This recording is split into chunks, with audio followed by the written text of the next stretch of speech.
Namaskar and welcome to this Monday edition of Market Mantra, the program in which we give you a complete update on the economic news of the day. And today, friends, we shall also be taking calls from you on any queries that you may have on economic, business and stock market news. But please do remember that we do not address company-specific queries. Well, you may call us on the numbers 23314444, 23717106 and 23717117. And yes, if you're calling us from outside Delhi, please do not forget to add 011 as a prefix to these numbers. Well, I'm Lalima Aneja Dang, and with me is my co-anchor in Hindi, Manoj Pathak. नमस्कार, market मंत्र की ताजा अंक में आपका स्वागत है। आधे घंटे के इस कार्यक्रम में हमेशा की तरह हम देश और दुनिया की चुनी हुई कारोबारी, आर्थिक और शेयर बाजार से संबंधित ताजा खबरों को लेकर हाजिर हैं। आज सोमवार है और आज के दिन हमारे कार्यक्रम में आप भी हो सकते हैं सम्मिलित। हमसे पूछ सकते हैं अर्थनीति, कारोबार या शेयर बाजार से जुड़ा कोई भी सवाल। बस ये ख्याल रखिएगा कि हम किसी खास कंपनी या शेयर के बारे में जानकारी आपको नहीं दे सकेंगे। हमसे सवाल पूछने के लिए डायल कीजिए 23314444, 23717106 या फिर 237117। दिल्ली से बाहर के जो श्रोता हैं उन्हें एसटीडी कोड 011 भी डायल करना होगा। हमारे साथ खबरों पर चर्चा और आपके सवालों का जवाब देने के लिए स्टूडियो में आज आमंत्रित हैं आर्थिक मामलों की वरिष्ठ विशेषज्ञ डॉक्टर यामिनी अग्रवाल। डॉक्टर यामिनी, कार्यक्रम में आपका स्वागत है। धन्यवाद। आइए शुरुआत करते हैं अंग्रेजी में हेडलाइंस से, जिसे लेकर मौजूद हैं लालिमा Aneja dang. Thank you, Manoj. Yes, the headlines. Domestic stocks climb around 1.4% amid positive global cues. Sensex regains the 60,000 mark. Nifty reclaims 17,900 level.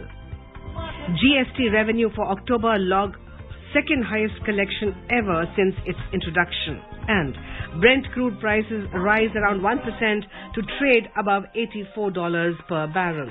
अंतर्राष्ट्रीय बाजारों से मिले मजबूती के संकेत पर घरेलू शेयर बाजार में लिवाली तेज। प्रमुख सूचकांक 1.4% उछले। सेंसेक्स 60,000 के स्तर से ऊपर फिर पहुंचा। निफ्टी भी 17,900 के स्तर को कर गया पार। देश में अक्टूबर महीने में जीएसटी राजस्व संग्रह बढ़कर अपने आरंभ काल से लेकर अब तक के दूसरे सबसे ऊंचे स्तर पर पहुंचा और अंतर्राष्ट्रीय बाजारों में ब्रेंट कच्चे तेल की कीमतों में हुई वृद्धि लगभग 1% की। दाम $84 प्रति बैरल से ऊपर आए।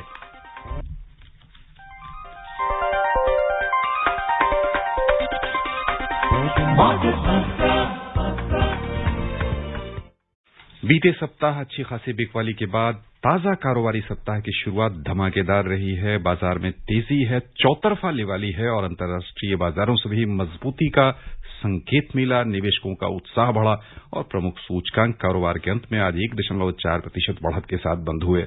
बॉम्बे स्टॉक एक्सचेंज का सेंसेक्स 832 अंक यानी 1.4% उछलकर 60,138 पर बंद हुआ। उधर नेशनल स्टॉक एक्सचेंज का निफ्टी 258 अंक यानी 1.46% की वृद्धि के साथ 17,930 दर्ज हुआ। छोटी और मझौली कंपनियों के प्रदर्शन पर ध्यान दें तो इनका भी कुल मिलाकर बढ़िया रहा है प्रदर्शन। बीएसई मिड कैप इंडेक्स में 1.75% की वृद्धि हुई, हालांकि स्मॉल कैप इंडेक्स 1.11% लाभ में ही रहा। The Sensex today climbed 1.4% amid positive global cues. The Sensex regained the 60,000 mark while the Nifty reclaimed 17,900 level. BSE Sensex jumped 832 points or 1.4% to trade at 60,138. The NSE Nifty also surged 258 points or 1.46% to trade at 17,930. In the broader market at BSE, mid-cap index rose 1.75% and the small-cap index gained 1.11%. In the Sensex pack, shares of 26 companies gained while 4 logged losses. IndusInd Bank was the top gainer as it surged 7.8%, followed by HCL, which gained 3.9%. Bharti Airtel climbed 3.8%, Tata Steel surged 3.7%, and Tech Mahindra rose 3%. On the other side, Mahindra & Mahindra plunged 1.6% and Bajaj Finance declined 1.5%. In sectoral indices, all 19 sectors locked gains. Realty sector gained most as it gained 3.6%, followed by telecom, which rose 3.5%. Metal gained 3.3%, IT ended 2.4%, and tech sector appreciated 2.2%. The overall breadth of the BSE trade was positive, as shares of 2,119 companies gained, while 1,193 fell. Shares of 189 companies remained unchanged. नजर डालते हैं रुपए की स्थिति पर। अंतर banking विदेशी मुद्रा बाजार में $1 की तुलना में रुपया आज 1 पैसे मजबूत हुआ, 74 रुपए 87 पैसे के स्तर पर पहुंच गया। उधर दुनिया की 6 प्रमुख मुद्राओं की तुलना में डॉलर की स्थिति दर्शाने वाला सूचकांक अंतर दिवसीय कारोबार में बिना किसी उतार चढ़ाव के अपने पूर्व स्तर 94.12 पर बना रहा। And now we're joined by Dharmveer from Delhi. जी धर्मवीर जी, सवाल पूछिए। हेलो, नमस्कार आरती मंत्रा। नमस्कार जी। पहले तो पूरे देशवासियों को हैप्पी दीपावली बोलेंगे। आपकी आवाज बहुत क्लियर नहीं, थोड़ा मैं पहले आपको हैप्पी दिवाली बोलूंगा। Thank you same to you. जी जी जी, ये मैं पूछना चाहता हूँ कि जो नए ग्राहक हैं, जो नए इसमें निवेश करना चाहते हैं, उनको एक्सपर्ट की राय कहाँ मिलेगी? कहाँ वो उनका कोई ऑफिस होता है या कहाँ उनकी एक्सपर्ट की सलाह से कहीं निवेश करने के लिए उचित जगह में बताएं। दूसरा कि हम डायरेक्ट गोल्ड खरीदने के लिए या इसके अंदर निवेश करने के लिए कैसे जाएं, इसके बारे में आप थोड़ा सलाह दें। जी देखिए, जो भी नए निवेशक हैं उनके लिए जानकारी प्राप्त करना बहुत जरूरी है। उसके लिए बहुत सारे प्रकाशन आते हैं जो हिंदी में भी आते हैं और अंग्रेजी में भी आते हैं, जो काफी हद तक स्टॉक्स और जो वैल्यू है उन स्टॉक्स की उनके बारे में बताते हैं। अपनी जानकारी उपलब्ध करके और उसके ऊपर फिर जो है कोई भी डिसीजन ले, वो बेहतर रहता है। जहां तक निवेश गोल्ड का है, उसमें फिजिकली आप किसी भी दुकान पे जाकर के जो गोल्ड बेचती हैं उनमें कर सकते हैं। अगर फाइनेंशियल इंस्ट्रूमेंट में करना चाहते हैं तो सोवरेन गोल्ड बॉन्ड है, उसमें आप निवेश कर सकते हैं। उसकी जानकारी आपको किसी भी इंटरनेट पे मिल जाएगी। आइए चले ठाणे, हमारे साथ फोन लाइन पर हैं गुरुनाथ। गुरुनाथ जी, स्वागत आपका, सवाल पूछिए। जी सर, नमस्कार। नमस्कार। यामिनी मैम को भी नमस्कार। जी नमस्कार। सर, मेरा सवाल है, अभी जो बीच में जो बड़े आंकड़ों का जो करेक्शन सर हुआ है, सर ये क्या संस्थागत निवेशक और जो एफआई हुए प्रॉफिट बुकिंग करके सर ये मार्केट से निकल जाते हैं, सर क्या फिर से ये हमारे मार्केट में इन्वेस्ट करते हैं? और ये जो करेक्शन हो जाता है सर, इसमें जो रिटेलर छोटे इन्वेस्टर होता है सर, इनका कितना नुकसान होता है? Thank you sir. जी देखिए, जो भी पोर्टफोलियो इन्वेस्टर्स होते हैं वो गेन्स बनाने के लिए या अपने रिटर्न्स के लिए निवेश करते हैं। किसी भी स्थिति में वो एक लो लेवल पे निवेश करके हाई लेवल्स पर जो है उन्हें बेच दिया जाता है। इसलिए एफआईआईज के पास क्योंकि जानकारी होती है कि मार्केट्स कैसे होंगी, या उनके जो एनालिसिस होते हैं उसके बेसिस पे वो डिफाइन करते हैं कि वो कब मार्केट्स में एंटर करेंगे और कब जो है उससे जो है बाहर निकलेंगे, जिसकी वजह से वो काफी हद तक गेन्स बना पाते हैं, क्योंकि काफी लोग उसको एनालाइज करते हैं और उन्हें बता पाते हैं।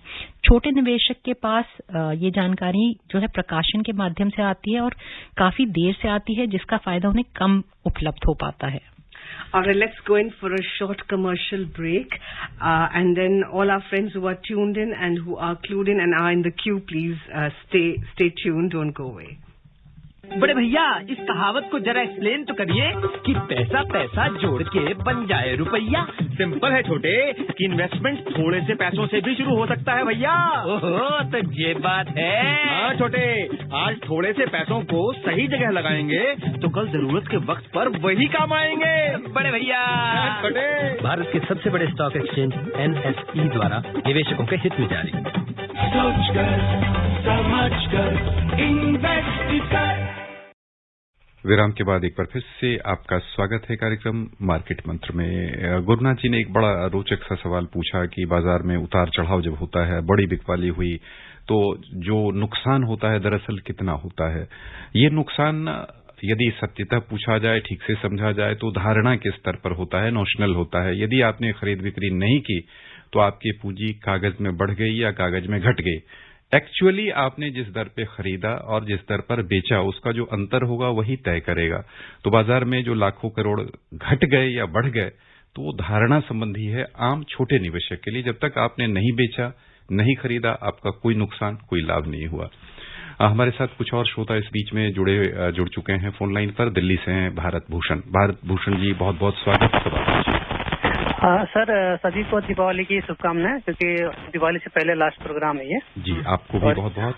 जी, यामिनी मैडम से मेरा एक प्रश्न है मैम, कि जो अभी G20 समिट हुआ है, इसमें एक ग्लोबल कॉर्पोरेट टैक्स के बारे में कुछ डिसीजन होना था, या हो चुका है या होने वाला है? अगर हमारे देश के दृष्टिकोण से ये टैक्स कितना महत्वपूर्ण है, क्योंकि जो MNC कंपनियां होती हैं हमारे देश की भी दूसरे देशों में व्यापार कर रही होती है, दूसरे देश की कंपनी हमारे यहाँ पे व्यापार कर रही है, तो हमारे देश के दृष्टिकोण से ये कॉर्पोरेट टैक्स सही होगा या फायदेमंद होगा, नुकसानदेह होगा? धन्यवाद जी। देखिए, ये सभी संसार भर में एक लोगों की धारणा रही है कि जो MNCs हैं वो काफी प्रॉफिट बनाती हैं और उस प्रॉफिट के ऊपर वो पूरी तरीके से टैक्स नहीं देती हैं।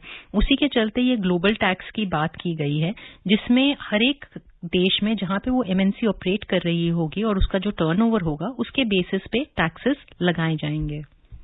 All right, we are connected now to Mr. J.S. Saluja, who is calling us from Delhi. Ji Saluja. Good evening to ma'am and the team. My question is that after a good amount of study, I have found out that there are two basic strategies in the market. One is of Warren Buffett or Rakesh Jhunjhunwala type, in which whenever there is a dip, they just buy it. That is all, and keep holding. Another strategy is that you keep a trailing stop loss, and whenever that stop loss hits, you take profit. So in your opinion, which strategy is better? Thank you. Well, there are more than two strategies in the stock markets to make gains. If you read a large number of books, you will find a lot of strategies around. One of the strategies is to invest in the value stocks, which is a long-term investment, which a lot of big investors have been doing, where they buy stocks at a lower price, wait for the value additions to happen, and then sell it off after a very long time. The other means is on a short-term basis, when people do intraday trading or a few months or days trading, in which they continuously monitor the stocks on the basis of technical indicators and take positions in the markets on the basis of technical indicators plus the fundamentals of picking up these stocks. हमारे साथ कई श्रोता phone line पर हैं। सबसे पहले आमंत्रित करना चाहेंगे हम जयपुर से जितेंद्र जी को। जितेंद्र जी, बहुत बहुत स्वागत, सवाल पूछिए। हाँ, थैंक यू। अच्छा, जैसे अभी हम सुनते हैं कि मार्केट ओवर वैल्यूड है, तो कितने के सेंसेक्स और निफ्टी आने पर फेयर प्राइस बोला जाएगा? और दूसरा प्रश्न है कि S&P 500 क्या होता है? जी, जहां तक हम ओवर वैल्यूएशंस की बात कर रहे हैं, हम कह रहे हैं कि जो BSE सेंसेक्स है वो कहीं ज्यादा अपनी इंट्रिंसिक वर्थ से ऊपर है। माना जा रहा है 45,000 से 55,000 के बीच में अगर कोई वैल्यू होती तो वो एक फेयर वैल्यूएशन के आसपास माना जाता, पर 60,000 पे काफी हाई वैल्यूएशन पे है, 55,000 पे भी हाई वैल्यूएशन पे माना गया था, तो 45,000 से 55,000 के बीच में वैल्यूएशंस ठीक रहती। S&P स्टैंडर्ड एंड पुअर है और ये एक एजेंसी है जो पर्टिकुलर क्रेडिट रेटिंग्स और बहुत सारी चीजें करती है। And now we have Gaurav online and he's calling us from Ghaziabad. Ji Gaurav. Good evening, Market Method team. Happy Diwali to all the ladies and our gentlemen. Sir, madam, your dollar, where do you see in the coming few months? If oil touches above 100, will the dollar rise and rupee will fall, and will it benefit the IT stock? And in this context, would it be better to go for dollar and euro and probably pound indexed rupee pegged rather than floating, which is getting a problem for exporters and importers? Thank you. Well, the dollar is likely to gain strength if the crude oil prices continue to rise. Because the rising in the prices would benefit the MNCs which have been operating in many of the countries which are oil exporting, which also affects US somewhere. Also, the trades take place in the dollars. As far as IT stocks are concerned, usually the devaluations tend to benefit the IT stocks because of the competitive prices at which the products can be offered. For the exporters, it will be in the benefit to go in for a forward contract whereby they can peg their price at which they would like to buy the dollars, euro, or any other currency that they are interested in. Dr. Yamini, just a little while ago, Jitendra had asked the second question, which we missed out. He wanted to know about the S&P 500 index. What is it? An index is basically a compilation of the stocks that are there, and this compilation of the stocks then determines as to what would be the movement of the stock market. हमारे साथ मुंबई से आए हैं काफी लंबे समय के बाद हमारे नियमित श्रोताओं में से एक मुजाहिर खान साहब, बहुत बहुत स्वागत। मनोज जी और यामिनी जी और तमाम लोगों को मेरा अपनी तरफ से दीपावली की बहुत शुभकामनाएं। सारी दुनिया में खुशहाली हो, सब हो। मुझे आज यामिनी जी से बहुत दिनों के बाद ये सवाल पूछना है कि पब्लिक सेक्टर का आइंदा क्या हाल रहेगा? जी, पब्लिक सेक्टर ओवरऑल अच्छा कर रहा है, काफी रिफॉर्म्स लाए जा रहे हैं और डिसइन्वेस्टमेंट भी अंडरवे है, जिसके अंदर हम देख रहे हैं कि जो डिसइन्वेस्टमेंट है उसके द्वारा जो गवर्नमेंट है वो कैपिटल रिसीट्स एक्वायर कर रही है और कुछ स्ट्रैटेजिक चेंजेस भी लाने की कोशिश कर रही है, जिसमें हमने एक एयर इंडिया का डिसइन्वेस्टमेंट अभी देखा है। We have now Gopal, who is calling us all the way from Mumbai. जी गोपाल, सवाल पूछिए। जी, मार्केट वाले नमस्कार और हैप्पी दिवाली। मेरे दो सवाल हैं। एक तो ये जो पोस्ट ऑफिस के बारे में, यहाँ पे जो ये पीपीएफ जो है पब्लिक प्रोविडेंट फंड, जिसमें 8.5% इंटरेस्ट मिलता है, इसमें क्या आम आदमी इन्वेस्टमेंट कर सकता है? अगर कर सकता है तो कितना इन्वेस्टमेंट कर सकता है? और दूसरा सवाल है कि एक पोस्ट ऑफिस में एक स्कीम है जिसमें सीनियर सिटीजन को 7.40 से 15 लाख तक इन्वेस्ट कर सकते हैं, वही स्कीम बैंकों में भी लागू है। तो थोड़ा बैंकों के नाम बता सकते हैं, तो उसमें डाइवर्ट करके थोड़े थोड़े ऐसे कर डाल सकते हैं पैसे। जी, आप किसी भी पीपीएफ स्कीम में निवेश कर सकते हैं, बैंक के द्वारा या पोस्ट ऑफिस के द्वारा, जिसमें आपको वो रेट ऑफ रिटर्न मिलेगा जिसकी आप बात कर रहे हैं। उसी तरह पोस्ट ऑफिस की या बैंक की स्कीम्स में जो सीनियर सिटीजन्स की हैं, आप उसमें निवेश कर सकते हैं। कोई भी बैंक में आप कर सकते हैं। पब्लिक सेक्टर बैंक को अगर आप जाकर के अप्रोच करते हैं, वहां पे भी आपको मिल जाएगी।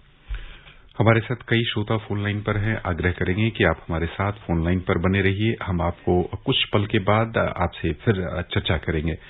आइए चलिए सबसे पहले वैश्विक बाजार की ओर एशियाई प्रशांत क्षेत्र पर नजर डालें तो अक्टूबर महीने में चीन में विनिर्माण क्षेत्र में मिले जुले आंकड़े आए, जिसका निवेशकों पर मिला जुला असर दिखा है। निवेशकों की सक्रिय भागीदारी से जापान का निक्केई 225 सूचकांक 2.6% लाभ में रहा।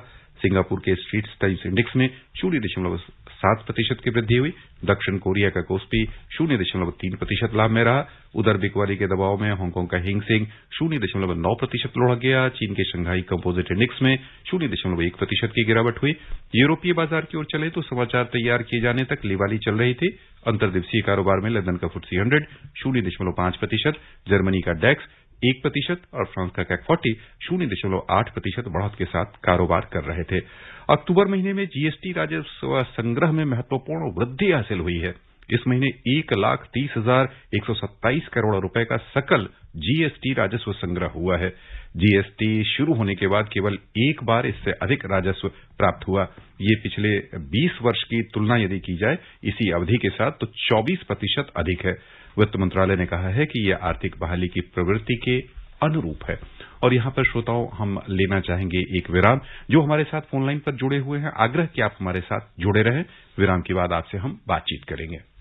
बड़े भैया, इस कहावत को जरा एक्सप्लेन तो करिए कि बूंद बूंद से सागर भर जाता है।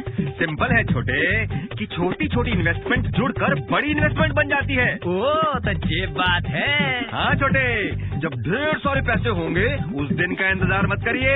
जितना भी पैसा हो इन्वेस्ट करना शुरू करिए बड़े भैया। अरे छोटे, भारत के सबसे बड़े स्टॉक एक्सचेंज NSE द्वारा निवेशकों के हित में जारी।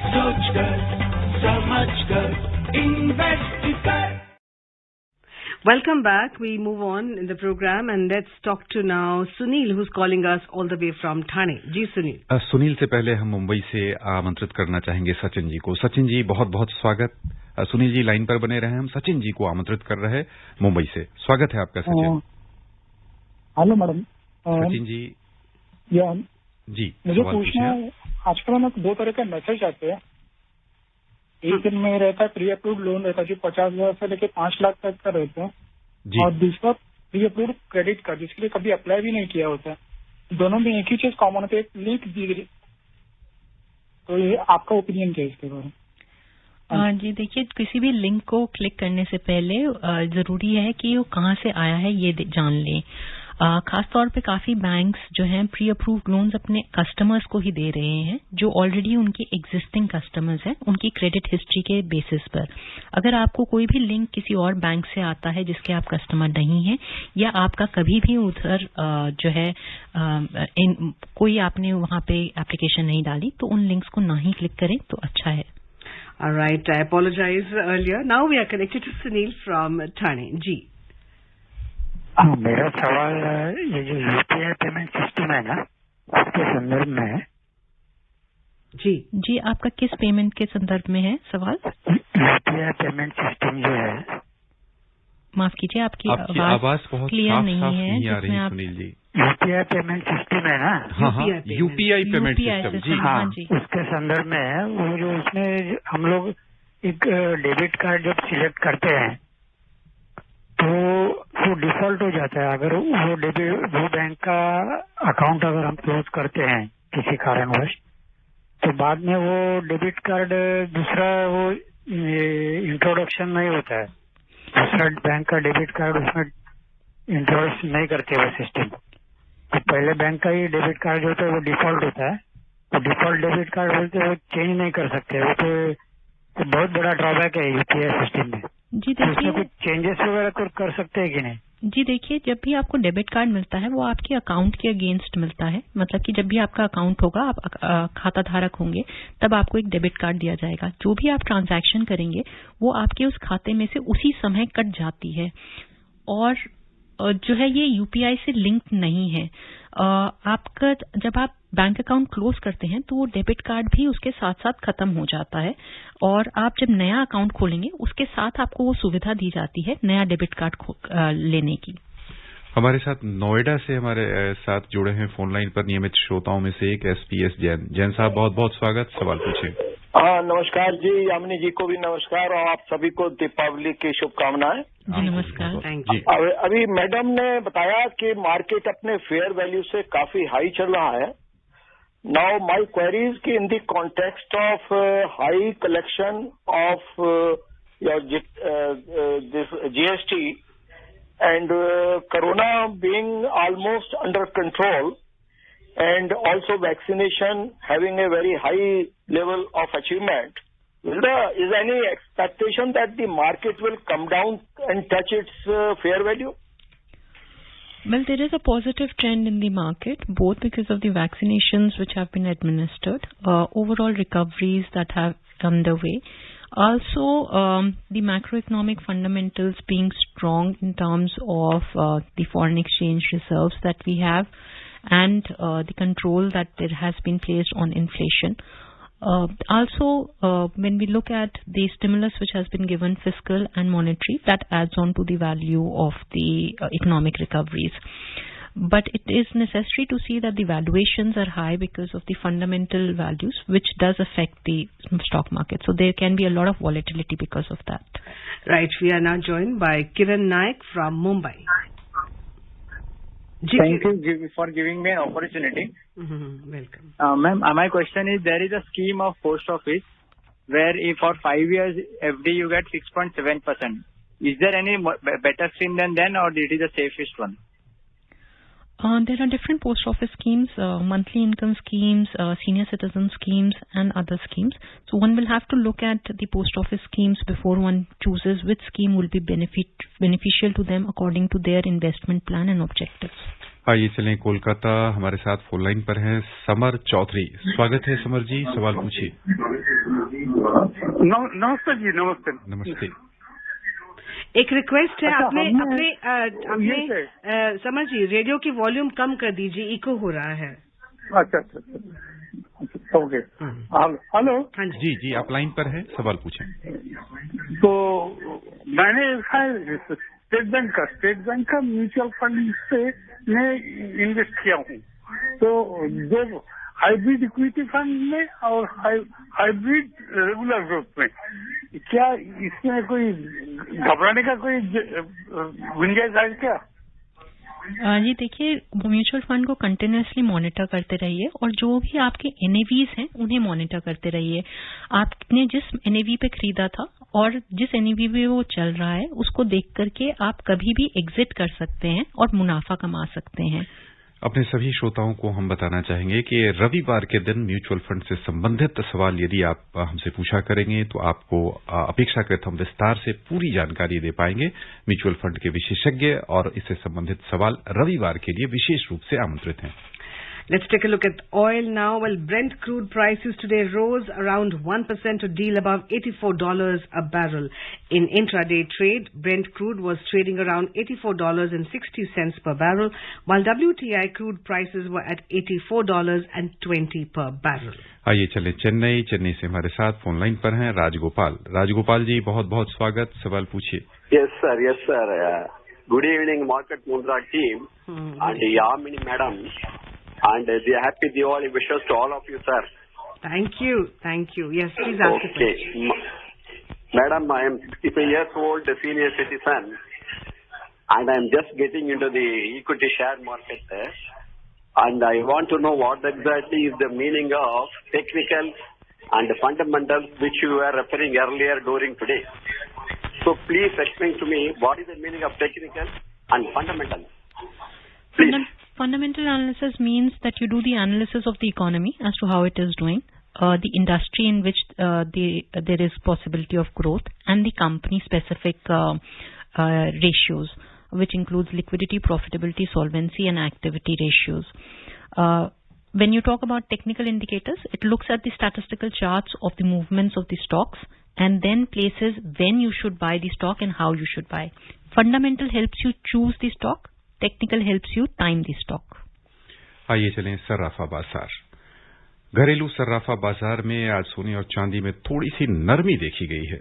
मल्टी कमोडिटी एक्सचेंज में दिसंबर में आपूर्ति किए जाने वाले सोने का मूल्य अंतर दिवसीय कारोबार में 5 रुपए घटकर 47,630 रुपए प्रति 10 ग्राम पर आ गया। वहीं दिसंबर में आपूर्ति वाली चांदी 150 रुपए फिसलकर 64,385 रुपए प्रति किलो रह गई। उधर न्यूयॉर्क मर्केंटाइल एक्सचेंज में सोने का मूल्य थोड़ा सा बढ़ा, $1,787.80 प्रति आउंस पर पहुंच गया। हालांकि चांदी थोड़ी सी कमजोर हुई, $23.95 प्रति आउंस पर आ गई। और बस यहीं पर श्रोताओं की ओर से डॉक्टर यामिनी, हम आपको बहुत बहुत धन्यवाद देना चाहेंगे। धन्यवाद। And now before we close, here's a reminder of the headlines. Domestic stocks climb around 1.4% amid positive global cues. Sensex regains the 60,000 mark. Nifty reclaims 17,900 level. GST revenue for October logged second highest collection ever since its introduction, and Brent crude prices rise around 1% to trade above $84 per barrel. That's all we have for you in this edition of Market Mantra. On behalf of myself, Lalima and Manoj, it's a namaskar.